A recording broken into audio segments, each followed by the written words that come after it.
സ്നേഹവും സന്തോഷവും സമാധാനവും കലർന്ന ഒരു ഈദ് ദിനം എല്ലാവർക്കും ഞാൻ ആശംസിക്കുന്നു. ഇന്ന് ഞങ്ങൾക്കങ്ങനെ പ്രത്യേകിച്ച് പരിപാടികളൊന്നുമില്ല. നാട്ടിലല്ലാത്തത് കൊണ്ട് തന്നെ ഫ്രണ്ട്സിൻ്റെ വീട്ടിലും കാര്യങ്ങളൊന്നും പോകാനുമില്ല. അതുകൊണ്ട് ഞങ്ങൾ വിചാരിച്ചു ഞങ്ങൾ 3 പേരായിട്ടൊന്ന് പെരുന്നാൾ ആഘോഷിക്കാമെന്ന്. അപ്പോൾ നമ്മുടെ ഇന്നത്തെ മെയിനായിട്ടുള്ള ബീഫ് ബിരിയാണി തന്നെ ഞങ്ങൾ ഉണ്ടാക്കാമെന്ന് വിചാരിച്ചു. രാവിലെ തന്നെ ഏട്ടൻ മാർക്കറ്റിലോട്ട് പോയി സാധനങ്ങളൊക്കെ മേടിച്ച് കൊണ്ടുപോയിട്ടുണ്ടായിരുന്നു.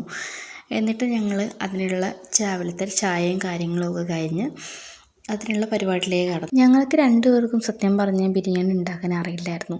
നമ്മൾ 3 പേരും ഒറ്റയ്ക്ക് താമസിക്കുന്നതിന് മുന്നേ വരെ.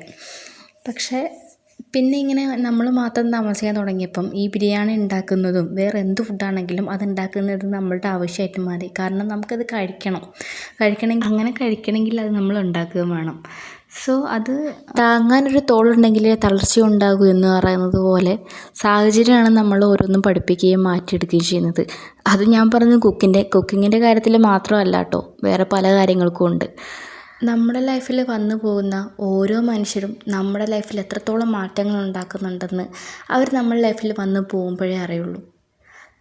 അത് എത്ര സത്യമാണെന്ന് ഞാൻ പലപ്പോഴും മനസ്സിലാക്കിയിട്ടുണ്ട്, പലരും പല അനുഭവങ്ങളിലൂടെയും. പക്ഷേ ഞാൻ പ്രതീക്ഷിക്കാത്തൊരു സമയത്ത് എൻ്റെ ലൈഫിലോട്ട് കടന്നു വന്നിട്ടുള്ള ഒരാളായിരുന്നു എൻ്റെ രഞ്ജിത്തേട്ടൻ. അച്ഛനും അമ്മയും നമ്മളെ എത്രത്തോളം എങ്ങനെ സ്നേഹിക്കാൻ നമുക്കറിയാലോ. അതുപോലത്തോളം എന്നെ സ്നേഹിക്കാൻ അഴക് കഴിഞ്ഞിട്ടുണ്ടെങ്കിൽ അതെൻ്റെ രഞ്ജിത്തേട്ടനായിരിക്കും. അതെങ്ങനെ പറയണമെന്നൊന്നും എനിക്കറിയില്ല, പക്ഷെ അതെനിക്ക് പറയണമെന്ന് തോന്നിയിപ്പോൾ. കാരണം ഈ ഒരു പുണ്യദിനത്തിലാണ് അതിനെപ്പറ്റി പറയേണ്ടതെന്ന് എനിക്ക് തോന്നി.